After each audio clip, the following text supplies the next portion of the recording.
तो जहां तक हिमाचल प्रदेश के लिए जो केंद्रीय करों में जो हिस्सेदारी, जो टैक्स डेवल्यूशन का अनुपात जो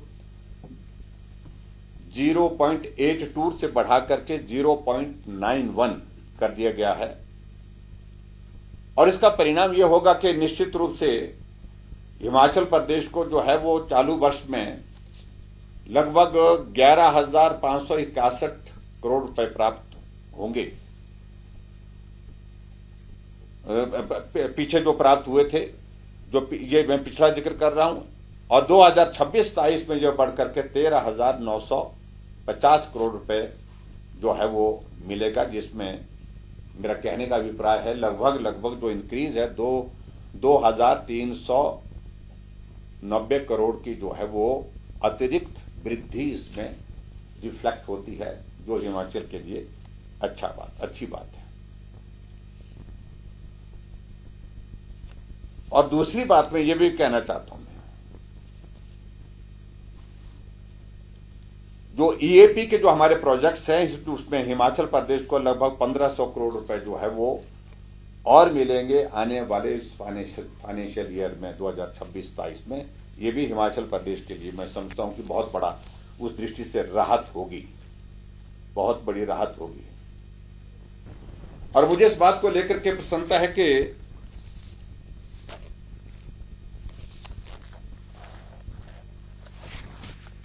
जहां नरेंद्र मोदी जी देश के प्रधानमंत्री बने 2014 में, उनका पहले बजट में ही एक फैसला यह ले लिया गया कि हिमाचल जैसे पहाड़ी राज्यों के लिए केंद्र की मदद की आवश्यकता ज्यादा है।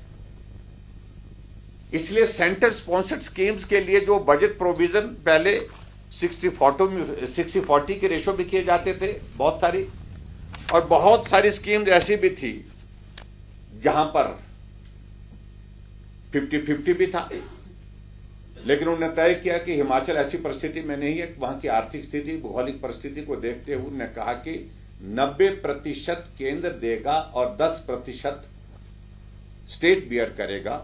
और उस दृष्टि से एक ये फैसला मुझे लगता है कि बहुत बड़ा सराहनीय रहा।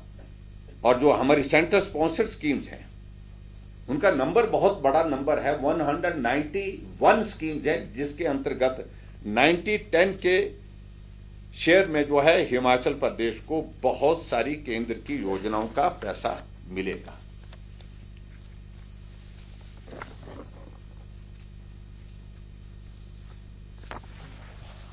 इसके अतिरिक्त मैं आगे बढ़कर के बात कहूं,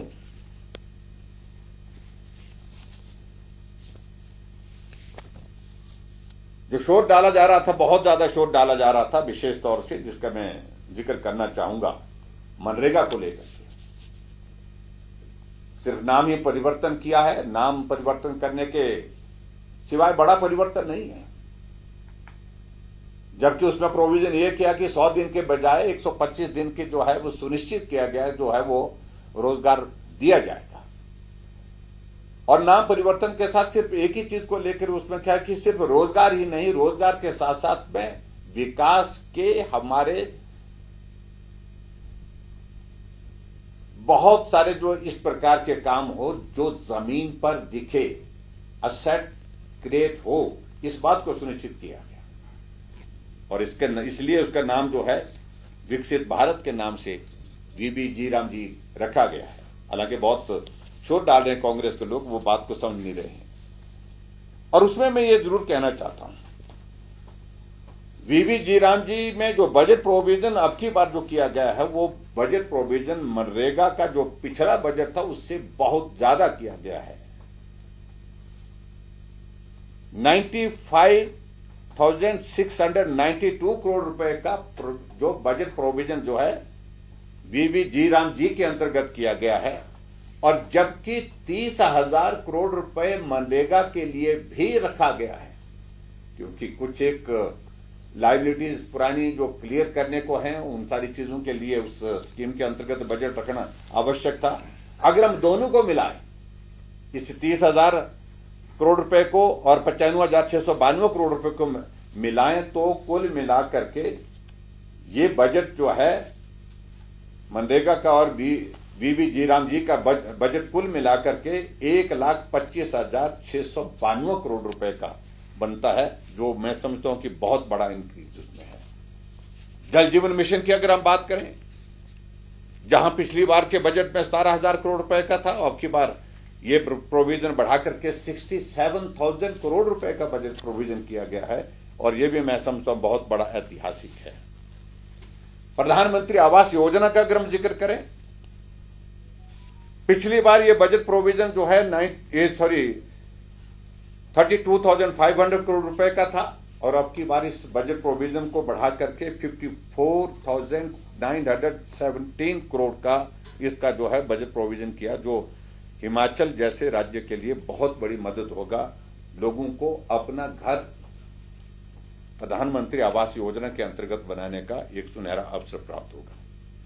त्योहार की इस सुहानी सीजन में गोयल मोटर्स नेटवर्क की सोलन और शिमला स्थित नेक्सा शोरूम में पाई इंडिया की सबसे पसंदीदा गाड़ियों पर खास ऑफर। इग्निस, बिलेनो, फ्रॉन्स, जिम्नी और ग्रैंड विटारा जैसी शानदार गाड़ियों को खरीदने का साल का सबसे बेहतर वक्त। नेक्सा का खास ब्लैक एडिशन उपलब्ध है। सभी तरह की गाड़ियों से एक्सचेंज और अपग्रेड ऑफर भी। तो देर किस बात की, आज ही सोलन या शिमला में गोयल मोटर्स के नेक्सा शोरूम में पधारे और पाए कार खरीदारी का एक कभी ना भूलने वाला सुखद अनुभव।